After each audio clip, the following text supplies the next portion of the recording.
plan for you this morning. We're exploring Guardians of Country, how First Nations leadership shapes our environmental future. And we'll be hearing from some fantastic panellists. We have Uncle Glenn Loughrey, who's a proud Wiradjuri man. He's an artist, public speaker, author, and poet. And his art practice explores his journey into his family, his mob, and his country. We also have Joshua Gilbert. Josh is a Worimi man with extensive experience across Indigenous affairs, the environmental sector, and sustainable agriculture. And his work creates change by sharing the narration of Indigenous identity through agricultural and environmental truth-telling. We have Anne-Marie Long. She's a proud Budgala, Wupabara and Torres Strait Islander woman and head of community engagement at Epic Pathways, which is a really interesting program which she'll share a bit about today. And Anne-Marie aims to create opportunities for First Nations youth. We're also joined by Jaden McGregor. He was born and raised in Darwin on Larrakia country, and his family is from the Niganya people, and he's a passionate advocate for youth and First Nations affairs, and was one of the proud First Nations graduates recognised at the First Nations Leadership Valedictory ceremony. We're also joined by Sienna Maido Wormadi Stubbs. She's a younger woman and a filmmaker and a storyteller. So she's going to have some really interesting stories to share with us today. So please give a warm welcome to our fantastic panel.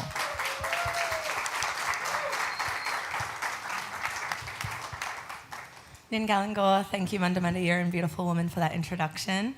Jali Galangor, all Nada Nada, it's very beautiful to be in space with you. Thank you for being here bright and early, by my standards at least, on this wonderful New Year's Eve day to celebrate and yarn about Guardians of Country. I firstly feel very, very privileged and grateful to be sitting amongst this panel of experts, deadly community leaders and storytellers, and have been really looking forward to this panel, to be honest, to listen and to open my binong. So I hope you're ready for the feast of stories that we have for the next 50 minutes, grounded in the importance of country, because we are country. And on that note, I wanted to kick off by acknowledging, with a very heartfelt acknowledgement of this land, the lands of the Jinnabara people. Very grateful to wake, as we often say, to the sounds of the kookaburra laughter, and to rise under warm apricot sunsets, knowing this always was and always will be Aboriginal land.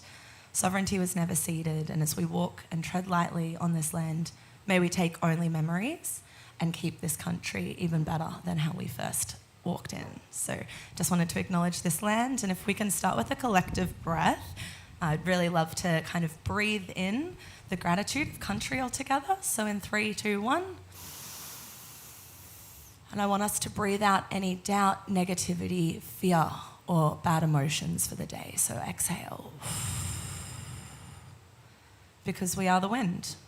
We are country and country is us. So as mentioned just before, my name's Anne-Marie, very proud Butchulla, Wupabara and Torres Strait Islander woman. Very grateful to be the moderator of the panel today, and very also grateful to see my beautiful mum and brother's face in the audience. So cheers, Mum. Without you, I wouldn't have the knowledge of my country, I wouldn't have the beautiful connections, and I wouldn't have been able to read, I suppose, from the directions of the birds flying and when the winds and the breezes and the rains will be coming through. I'm so grateful for that ancient knowledge that you've shared me. So, Nin Galangor, my only, my love, my Munda Munda Yirin. Thank you, Mama. But I'd love to hand over to our panellists to introduce themselves and their relationship to country. So, over to you, Uncle Glenn. Would love to hear a little bit about yourself and your relationship to country. Thank you very much, and thank you for that very beautiful acknowledgement of country. It's something that I love to hear and see, is when people own their acknowledgements and speak from their heart and from the deep depth of country itself. It's fantastic, so thank you. Darabalinya Badu Wiradjuri Yawa Nadi Glenn Loughrey, Gawambana, which means welcome, Yaradura Marang, which means good day. I'm Wiradjuri embedded at birth, Indigenous of the universe, and Australian for the purposes of management and control. Chuckle. It hasn't worked. My connection to country is very conflicted. I grew up on a Wiradjuri country, ran around in a family that we're non-identifying because of our family history. but the land grew in through me as a kid and became who I am. And my father taught me much, just as you taught your daughter, the things that mattered about how we care for country and what it means to us. I don't go back there a lot now because they've gone through with 3 great big open cut coal mines and have dug up all the ancestors, dug up all the remembrances of us being on that space, and to go through that now is a heartache, is a real heartache. And it's been an issue that I had to deal with. How do I stay on country when going on country is the most painful thing to do? So I've learnt very much that if we're born out of a tree, out of the ground under a tree on country, we come fully loaded, a fully loaded Wiradjuri person. We come with country in our bodies. And my responsibility is that I'm never off country, whether I'm in Naarm or whether I'm here on Jinnabara country, I'm still on country, and my responsibility to country doesn't change. I'm as responsible for Naarm as I am for Wiradjuri. I'm responsible for Jinnabara when I'm here as much as I am for Wiradjuri, and my task is to live out of the wisdom that is buried in our ground. You know, when you dig up coal mines, you know what you're digging up? You're digging up our people, and you're digging up the knowledge system. You're interrupting and destroying the knowledge system. So knowledge, when we're born, doesn't come in wholeness again.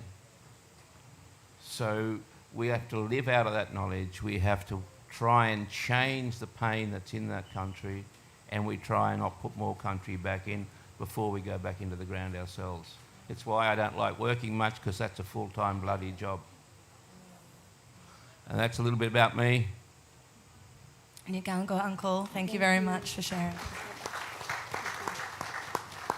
Thanks, Uncle. Yeah, let's do it. Over to you, Vala. Jared, you're happy to introduce Sorry, yourself. I couldn't see you.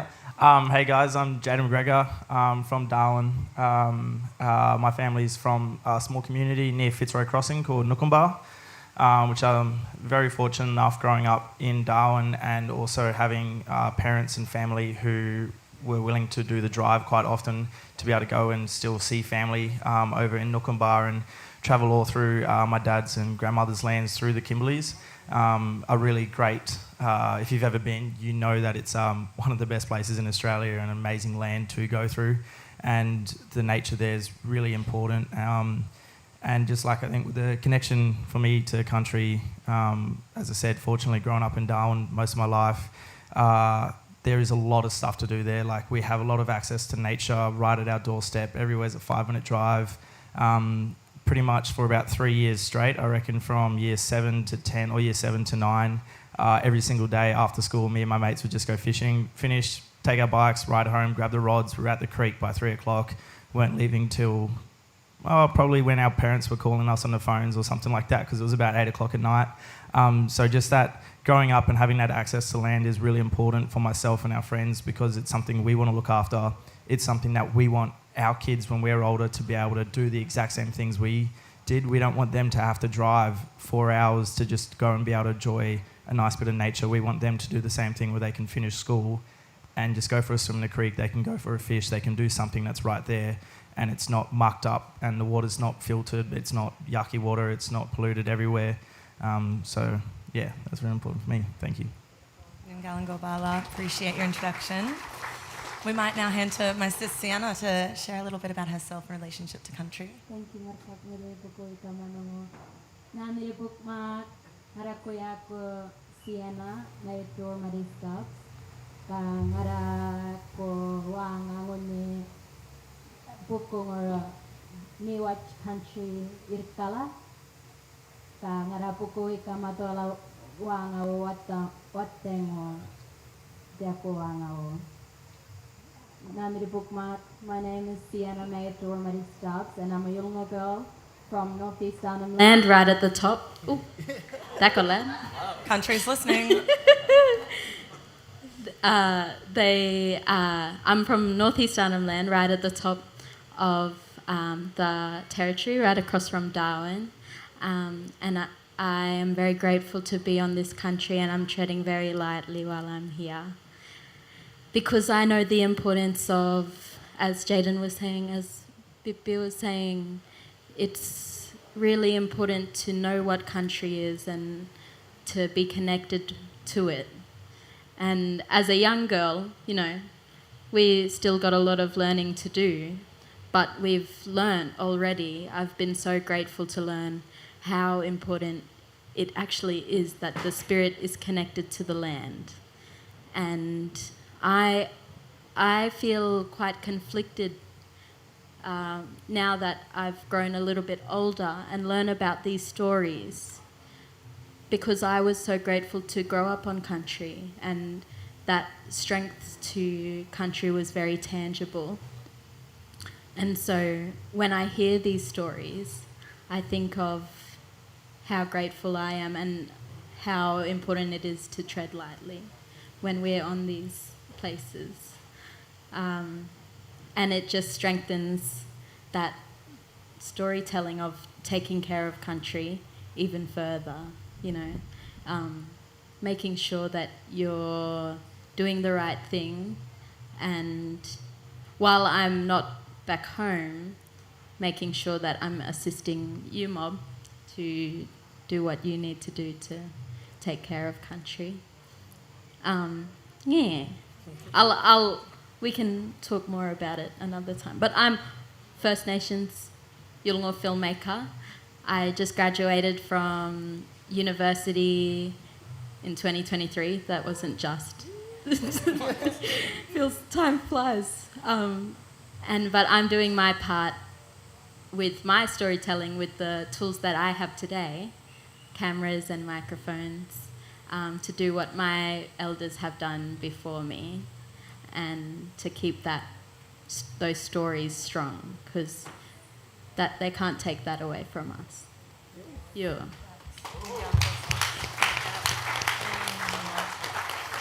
Ngalangos is too deadly. Beautiful. Well, I'd love to hear a little bit from you, Josh, if you can share about yourself and your relationship to country.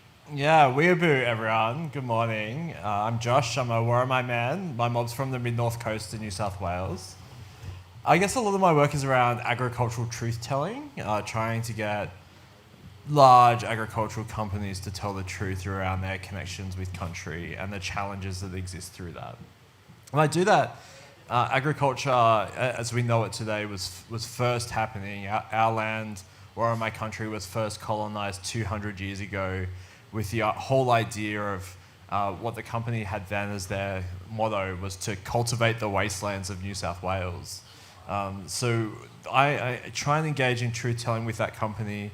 I feel very fortunate that we're on a journey, and that hopefully next year, it's crazy tomorrow, but hopefully next year that we will be able to have a story and a sit down and a conversation and a yarn with this company that was so responsible for the destruction of our country, so responsible for the massacres and the challenges that exist on our country.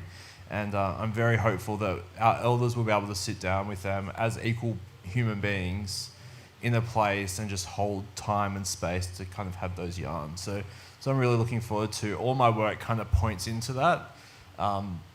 And really it's just trying to say, how do we actually tell some of the truths from both sides? Sit down and do that openly and transparently, and just sit in that moment so we can think about and really acknowledge the role that agriculture needs to play, so we can continue feeding people, not just for tomorrow or the next 200 years, but how do we actually make sure that we're feeding mob for the next 60,000 years as well. Ngalangos, I really appreciate that. Everyone, I just wanted to share as well a little bit of a connection to my country on Bachelor lands. We have 3 laws. One is, if you have plenty, you must share. The second one is, do not take or touch what does not belong to you. And the third is, what comes for the land must come first. And I really love those 3 LOREs, those governing principles, because when I sit in those laws, I often think about when we have plenty, we must share. That means energy, that means knowledge, that means the reciprocity of, opening doors or putting young ones forward and amplifying their voices and their stories further. And that's been really important to me in my work in the STEM Academy, previous to working to Epic Pathways. So the CSIRO had a Young Indigenous Women's STEM Academy that's still operating. It's a really deadly program.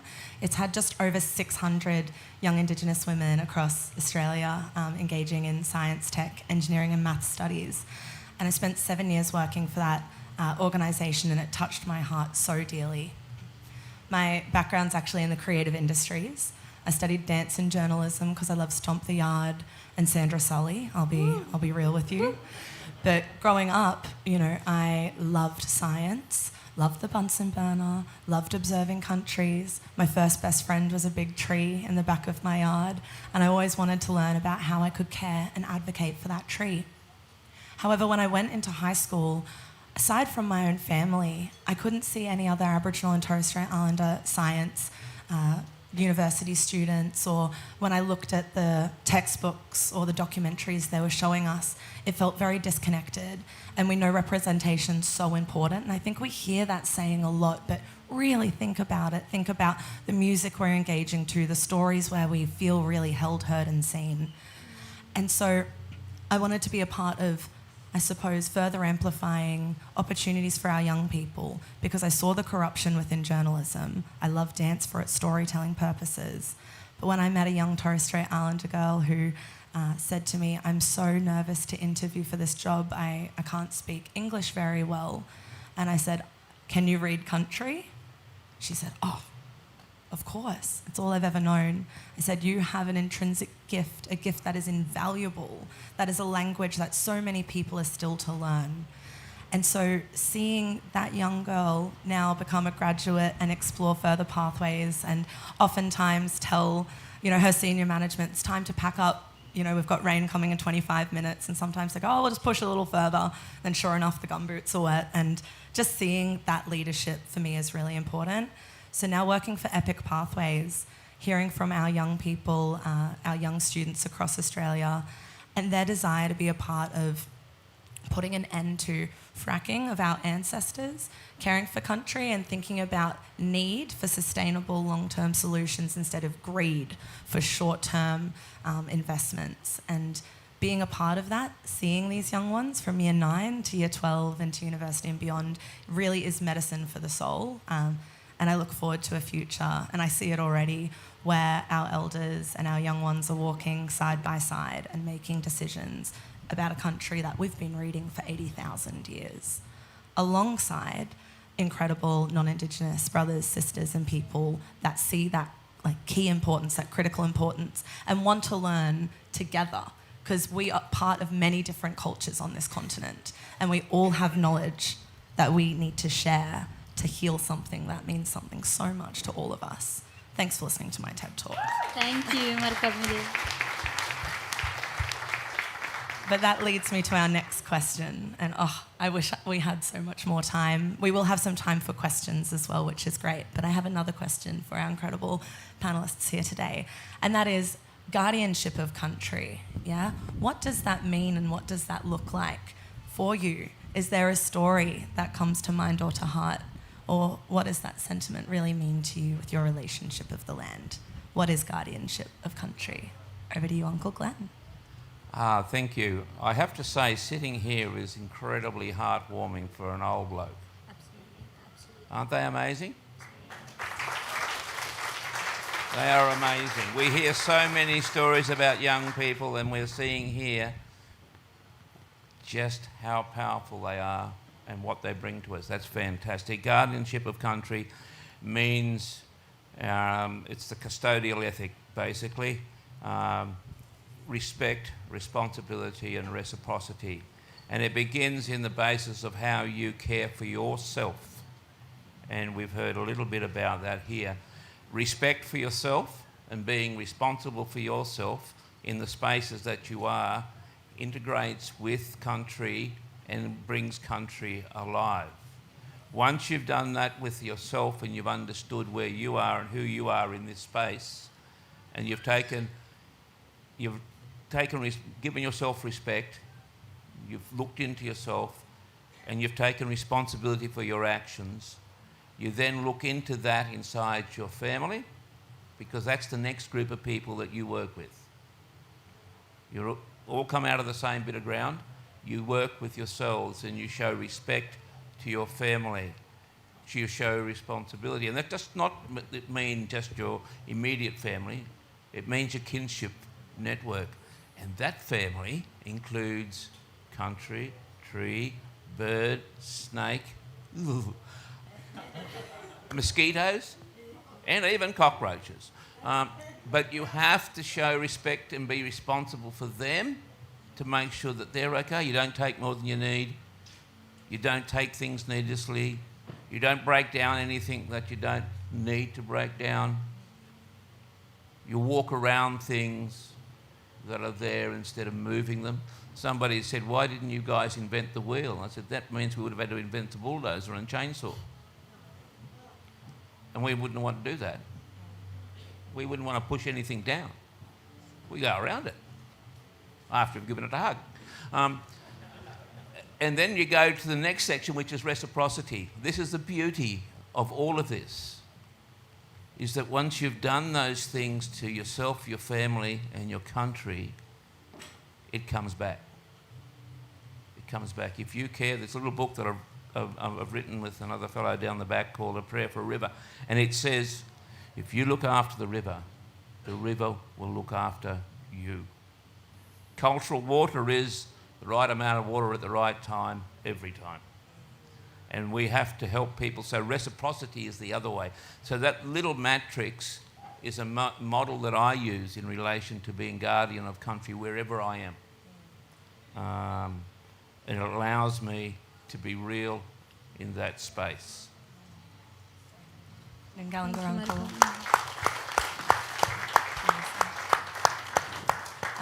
Bala Jaden, I'd love to hear from you regarding the topic of guardianship of country, as well as some of your studies. I know the audience might be curious. Can I get an ooh? Ooh. An ah. Ah. That's it. They're curious to know. What is it that Jaden studies? And, I suppose, what was that governing value or that principle that led you to those studies? I'll get the studies over first then before we go into the other things. So I'm doing a master's in emergency and disaster management, where a lot of the focus that heavily has driven me into that is, unfortunately, up in northern part of Australia, and you guys have probably seen a lot down here on the East Coast and probably wherever we're all from as well, is that climate change is bringing a lot more natural disasters. They're becoming a lot more prominent, which is really unfortunate. But for me, working in the education space as well with Epic Pathways, I see a massive issue with how much that these natural disasters and climate change impact the education access for our youth. For example, if we go up into the top of Northern Territory, there's a remote community called Daly River.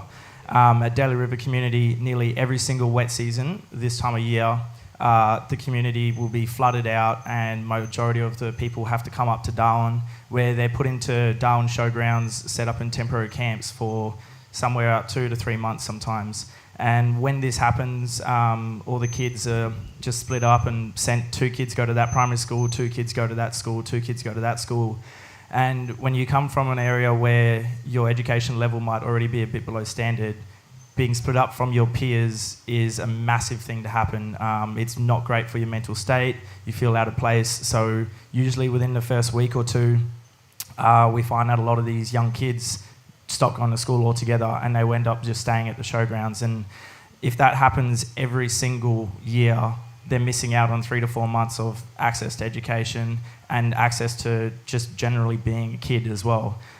So for me, that's led me down a path to study into disaster management, so we can look into different avenues for being able to provide access for young people and also everyone in the community to be able to survive these coming changes with climate change, but also to teach these young kids different pathways and passages that they can take back to country and share with their other friends the ways that they can impact and help environmental practices going into the future. So that's a big part of what I am studying at the moment and what I endeavour to continue to study probably for the rest of my life.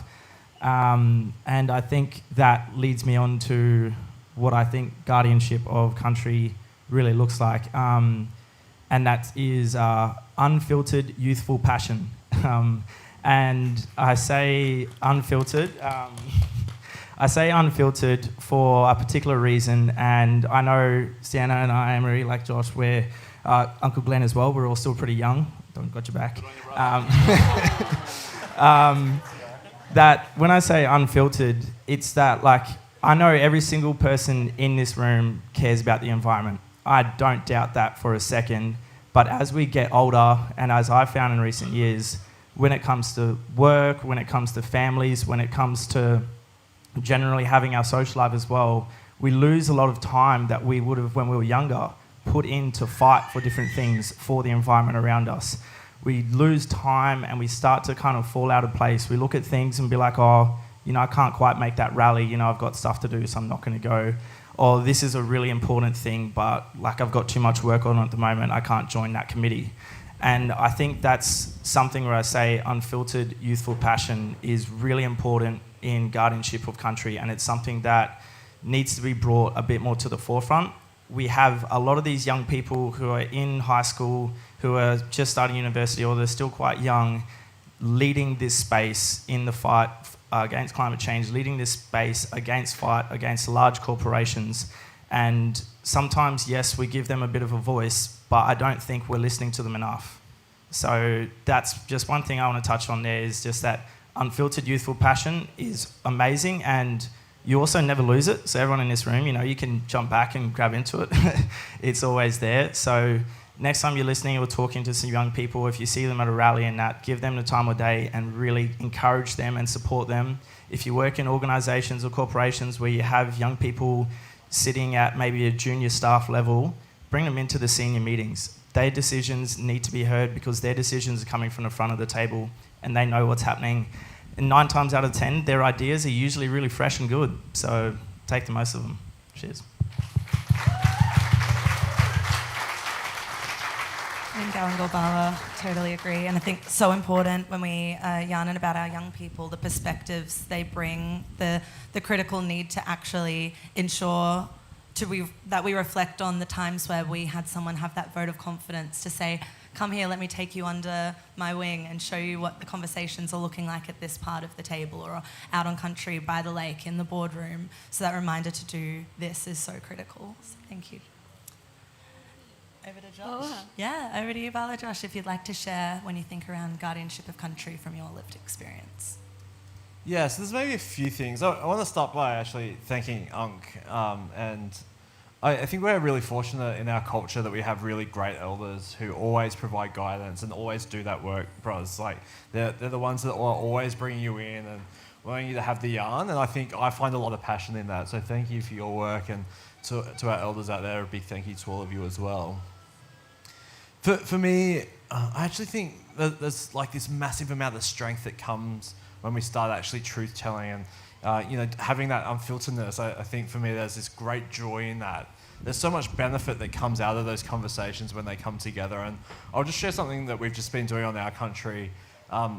We've got 2 common ancestors who James.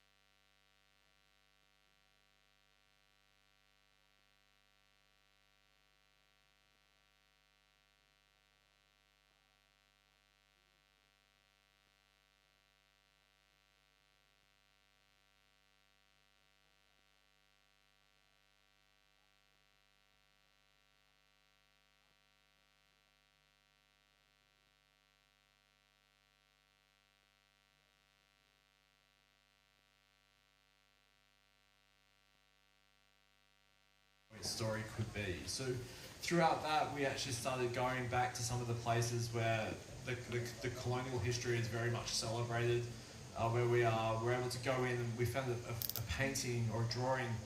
It's almost 200 years old as well, of It was the agricultural company at the time, and very nice white companies. They had the Feast for the Blacks in 1842 for Christmas. So that's what this drawing's of. And there's this drawing of our mob wearing headdress, kind of in this image, or certainly with hair up. And for us, that's led our family on this massive expedition around how do we actually instill some of our cultural practices back on country. How do you connect with some of those images? And then we did some more research and found some more things. And actually bringing that back to country and instilling that in our youth is really important. So we had our first gathering in, I think, May, June. And then we had a youth gathering not too long after that where we had over 150 young kids come and learn dance and weaving and how to make start talking about headdresses, all these kind of really fantastic things about connecting that truth telling back. So if we can do that, and if we can have that chance, the opportunity and space, and even the right to just access country to be able to do all those things, and access country in a way that shows our connection. One of the big challenges that we have, particularly on the East Coast, is we have things like national parks, which restrict what we can and can't do on our country. So we were trying to build a gunya, a traditional shelter on our lands, and national parks were saying, oh, you can harvest that plant there, but you can't harvest that, or that, or that. And really kind of stood in the way of mob's knowledge around what we wanted to do, what we wanted to harvest, and why we wanted to have connections. So if we can get all those bits right, we can start those connections and really build that basis around love and understanding of country as the forefront, then I think we'll get really much further ahead a lot quicker to be able to have all the conversations that we need to have. Thanks, Josh. Absolutely. Thank you for your insights, Bala. It's really critical to think and how we bring everyone together on that journey as well, and the coming together of families.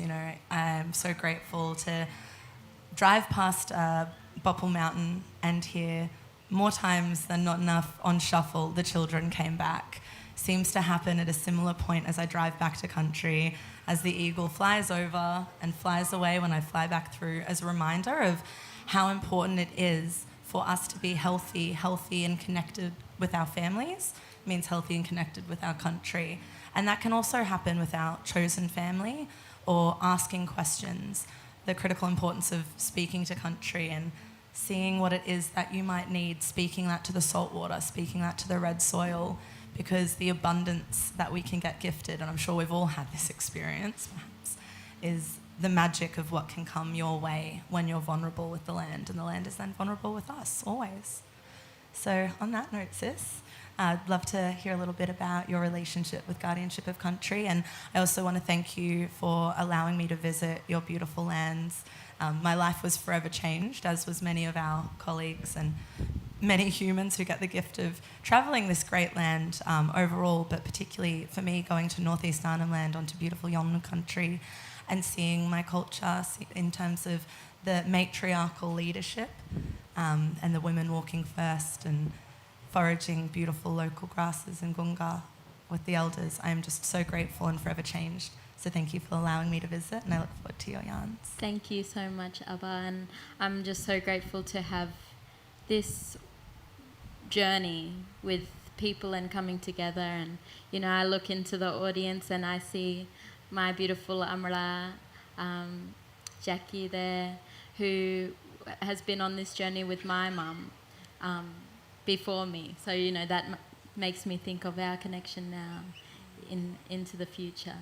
And what comes to mind when talking about guardianship of country is, I need to really reinforce the importance of acknowledging how sad I am for the fact that a lot of this was taken away from mob from this way, and how I still have access to that language and that those concepts, and I need to lend my heart to you all. We have a name for this guardianship of country, and that is the Jungaya. And the Jungaya for us is the children of the mother clan. And it is their job to take care of that country that they are on. or that their mother's country. And it's their job to take care when the mother passes and the father passes, to carry out and do the role of the funeral and ceremony. And it's like a role that you know that you're going to have to carry out eventually in your lifetime. And this Jungaya happens for people and spirit, but it also happens in regards to country. And so taking care of country, it's literally your job as the Jungaya to do that. And when I think of this term of Jungaya, like we are all Jungaya for the countries that we are on. We have to do everything we can to protect it and to preserve it for the coming generations. And when I think of this, I think of, it's easy to feel, hurt and nervousness. And I don't know about you guys, but I get really nervous when I hear about these people blowing up country and, not disregarding and disrespecting this place.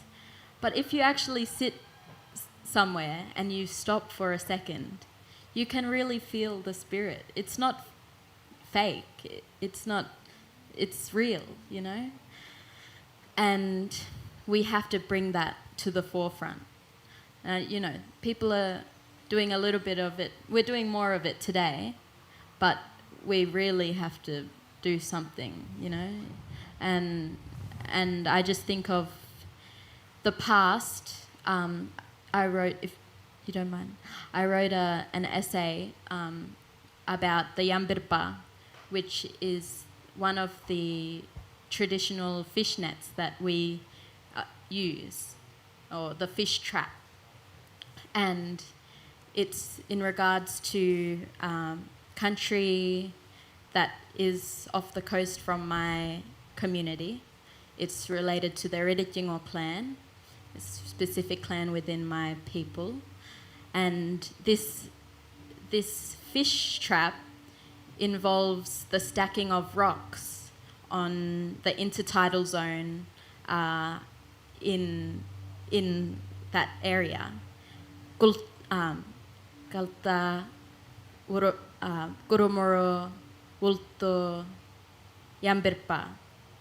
And it's in the songlines.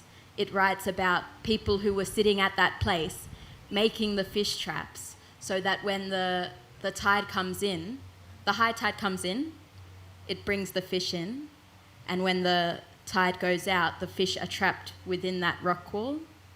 And this is something that's been happening for millennia.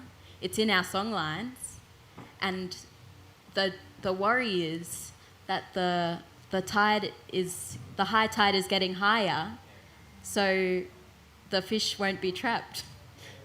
Once we have to adjust. But this wasn't something that our elders had to think about, because sea levels didn't rise like this, at this rate. And so it really does affect actual songlines that are passed down forever and ever. And so how do we stop this? It's not fake, it's happening, And, I just think about coming back to that and sustainable practices of catching produce, living from the land. And it's hard. It's hard. But we have to do it together. We have to stay strong, Yeah. I think that's something that I'm learning. You've seen this happen. You've had the journey of, we have to do something, and then it being, the hope being knocked back. So how do you keep going? That's my, question. Yeah. But you just have to do it together. Can I say something? Yeah. Look, that's really important. How do we keep going, and how do we keep going forward? One of the things we often hear about Aboriginal people is that we are deficit in many different ways, and because we focus only on 10 generations of life experience in this country, there are 2,590 generations of lived Aboriginal experience, of evidence-based research, peer-reviewed around a fire every night by our people, BCP, before Cook and Phillip. And what we have to do is help ourselves to cook back into that space, which is what your young people are doing through a whole lot of different ways than I would have done in my way. My father would say, walk your country, listen to it carefully. If you listen carefully, it'll tell you what it needs and what you need to do. And above all else, don't make dust. Don't get excited. Don't try and make it happen fast. Because people who are working in unnatural disasters, Jaden, they're not natural disasters. Remind them that at college, that what they're teaching you is how do you handle unnatural disasters, because they're disasters made by human beings. People talk about closing the gap. There was never a gap, BCP, because we lived in relationship. Gap only came when the boat people arrived. Well, they brought the gap, wrecked your farms, destroyed your waterways. So we have to think about what we're dealing with as unnatural disasters. And if we change that framing, we come up with a whole new lot of ways of dealing with it. Okay? We're not in a battle. People say, I've got to fight a fire. And I go, you can't fight fires. You can't fight fires. Particularly in the modern day, you can't fight fires. You have to get away from them. You have to prepare for them. You have to allow them to come to you, and you have to be ready when they get there. Don't go fighting them. You'll always lose. So we have to learn new ways, and I am so excited that you guys are doing this stuff. Yeah, it's fantastic. Galangal Uncle, thank you. Thank you, Vicky.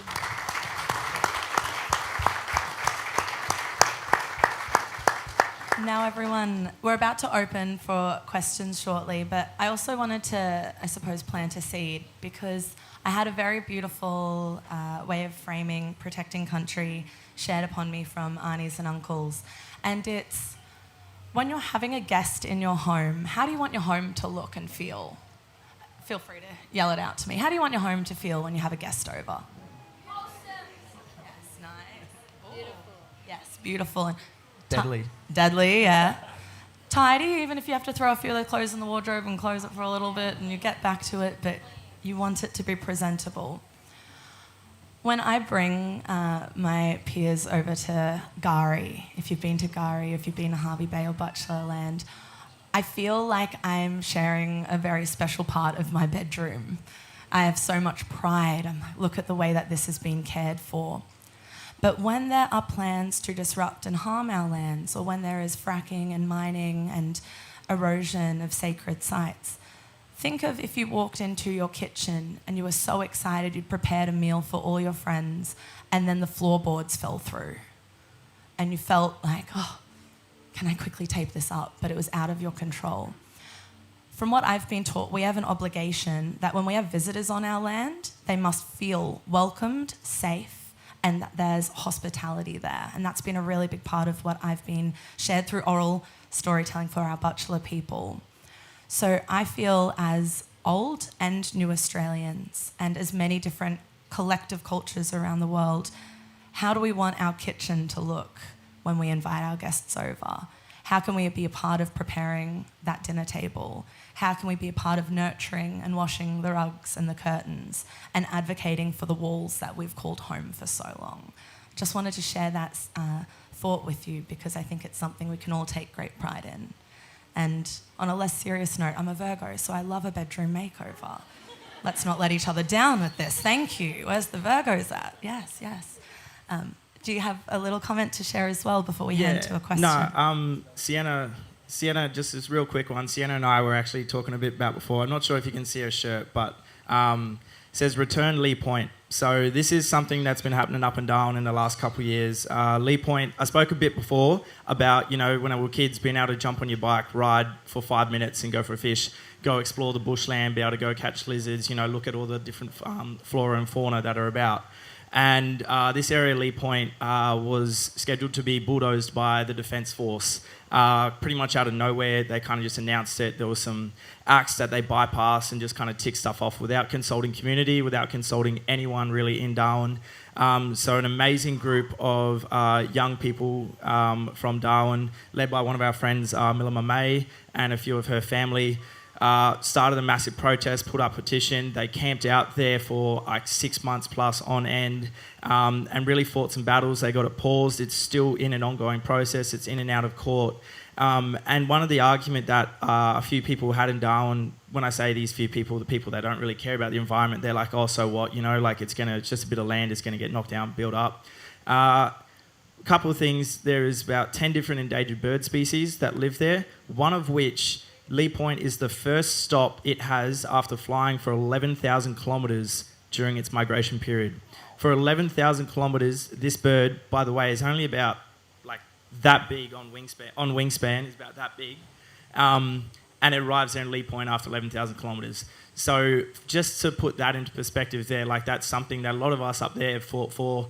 And it's a very great example of guardians of country. And that is done by, I said young people, sorry, but I'll say young and old, and people in Darwin who care. And it's just really one of those great examples of when people come together with a collective mindset and bring that unfiltered, youthful passion that I talked about before, it really can make a difference. So, thank you. Ningalango Jaden. Deadly, everyone. I wanted to see if we have time for probably one or two brief questions, knowing that now you know what all our mugs look like. You can come and have a yarn throughout the rest of the festival and into the new year. But are there any thoughts or any burning questions that might be coming up for anyone in the audience at the moment? Yes, over there.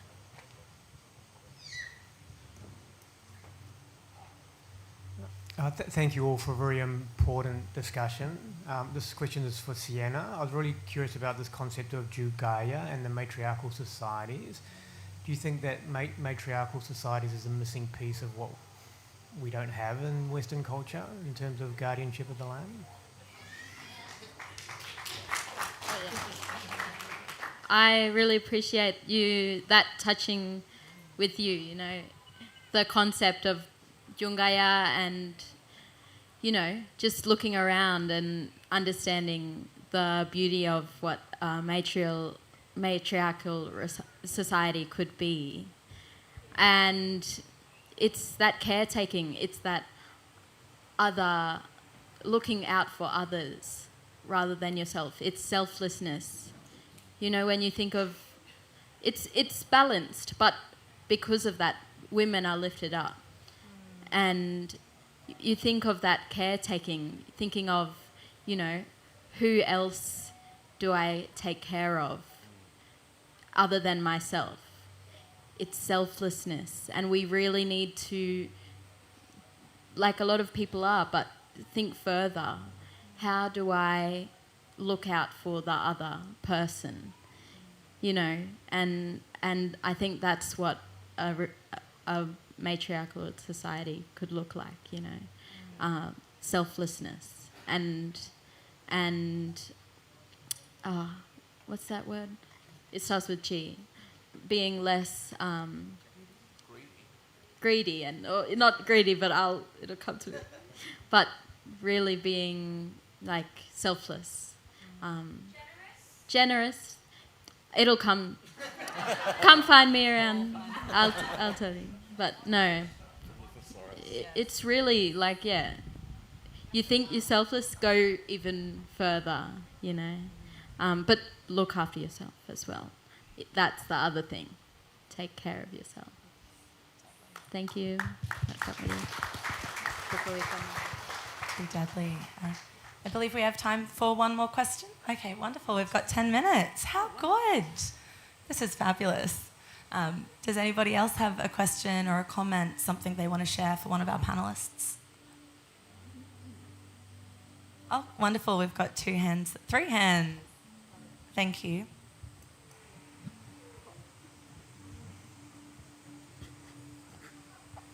Hi, thanks for some great insightful comments. I'm not sure I framed this question well in my mind yet, but I'm from Dunghutti country, and a lot of blame on young Indigenous people with the immediate white community always wanting the protection, so we get police. I raised the question, well, why are these supposed young Indigenous people running the streets anyway? And I know they're not all Indigenous. Why are they? Oh, well, they're not happy with their families. So I say, what programs are we doing for the families? And you get shouted down because it's, well, we just want protection in our houses. You know, we need alarms. We need more police. Do you have any vision for a way past that?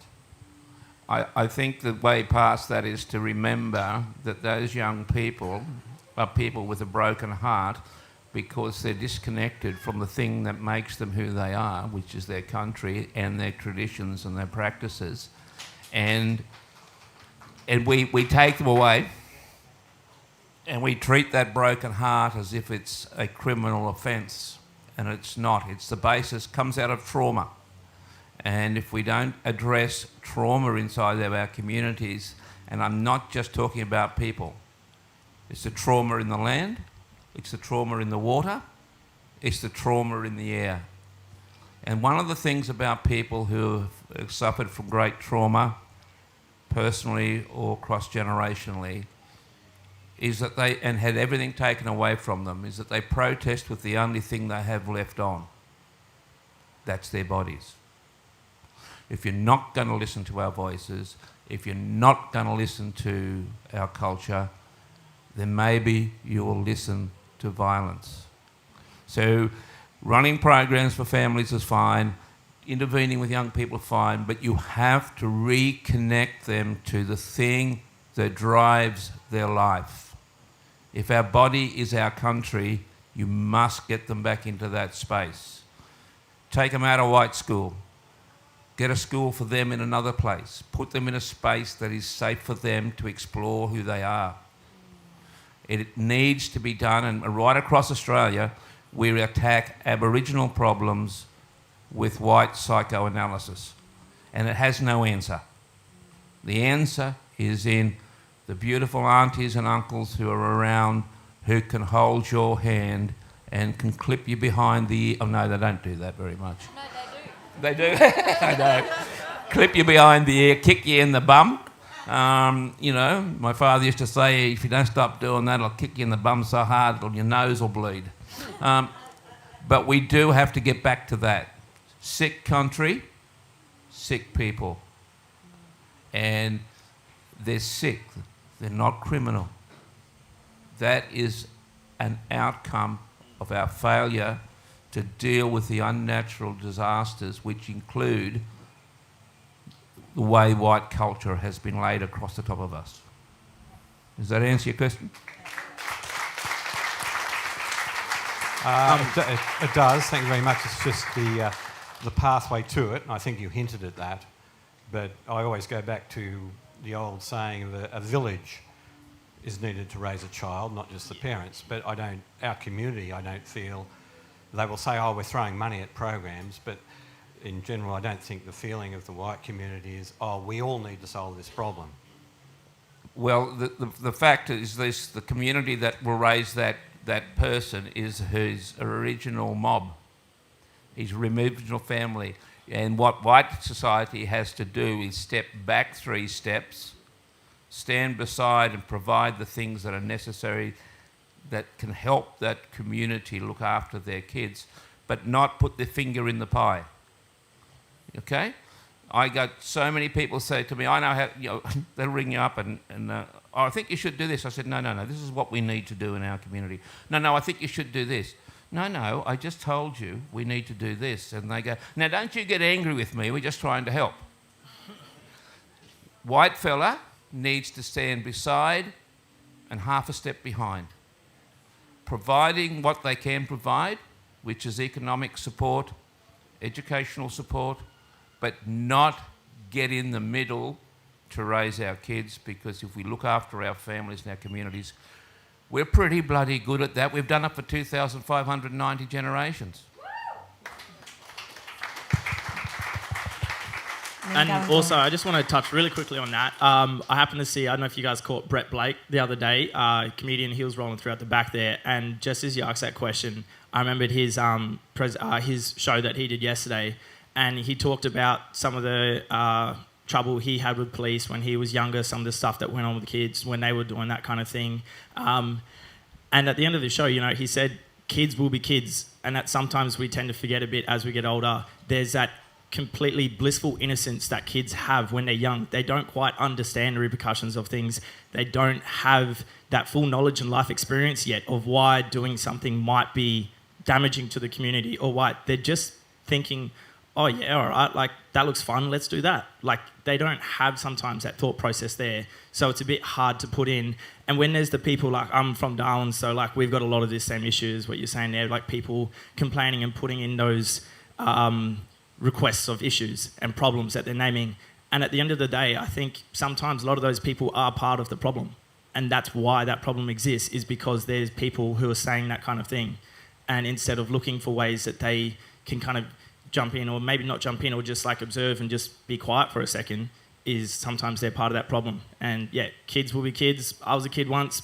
I know I did a lot of stuff that I probably regret as well, but back then I didn't think about it. I didn't have that knowledge, and I didn't know further in life. So that's something now. Very important point. And kids will be kids, but the only kids who can be kids in Australia are white kids.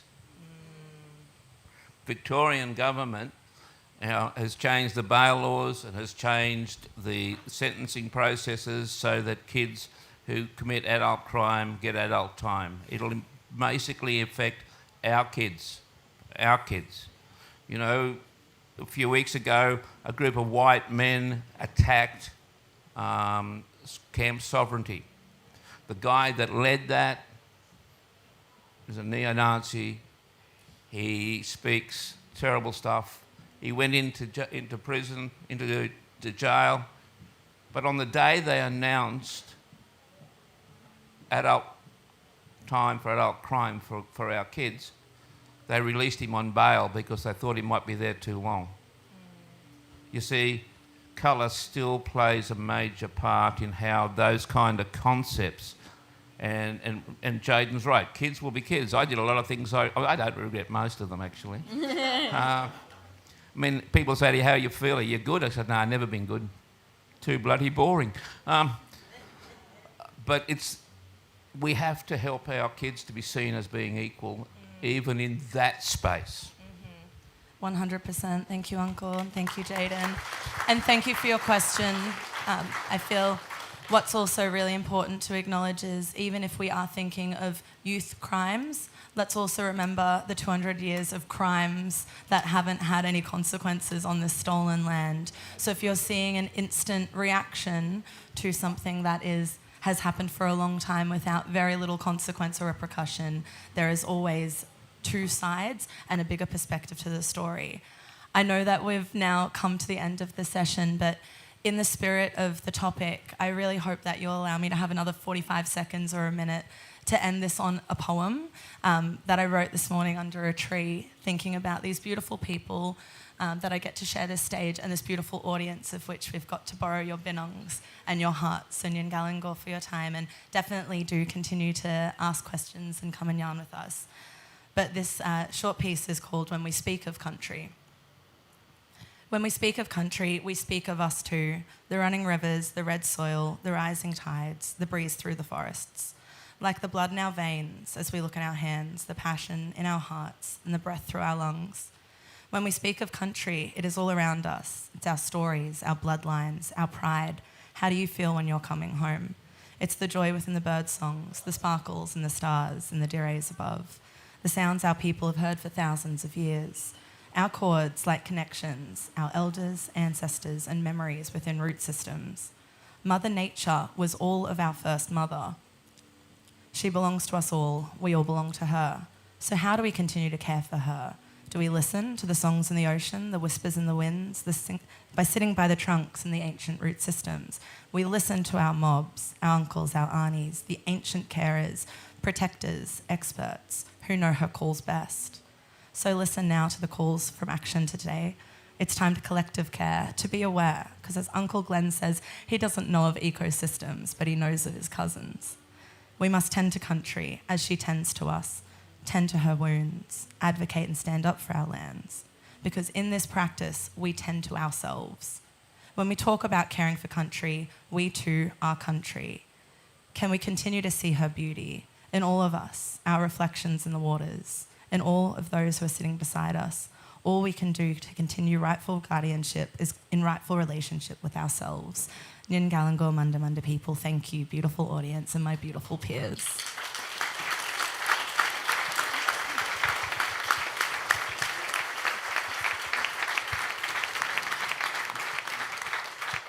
Thank you so much to our incredible panel. That was so powerful. Can I have a big round of applause?